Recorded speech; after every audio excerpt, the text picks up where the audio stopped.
ರಾಧಾ, ನಿಮಗ್ ನಿಮ್ ಮಾರ್ಗ್ರೆಟ್ ಸಿಕ್ಕಿದ್ಲು, ಆದ್ರೆ ಬದುಕಕ್ಕಾಗ್ಲಿಲ್ಲ. ನನಗ್ ನನ್ ಮಾರ್ಗ್ರೆಟೇ ಸಿಗ್ಲಿಲ್ಲ.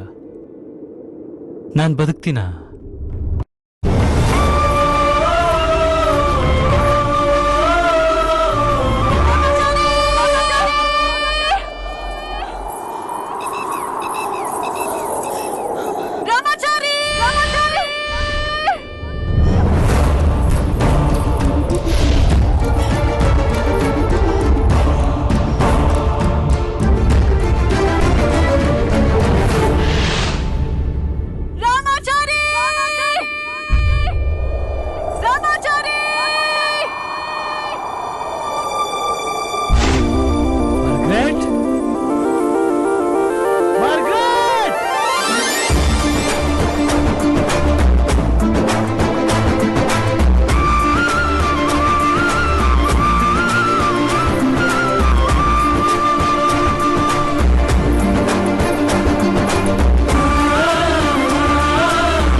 ನಾನ್ ಬಿಟ್ಟು ಹೋಗು ಅಂದ್ರೆ ಬಿಟ್ಬಿಡ್ತೀಯಾ?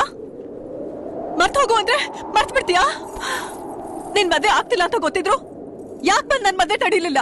ನಮ್ಮ ಹುಡುಗಿ ಬಗ್ಗೆ ನನಗೆ ಗೊತ್ತಿಲ್ವಾ? ನಾನೇನಾದ್ರೂ ಅಲ್ಲಿ ಬಂದಿದ್ದಿದ್ರೆ ನನ್ ಮೇಲೆ ಸಿಟ್ಟು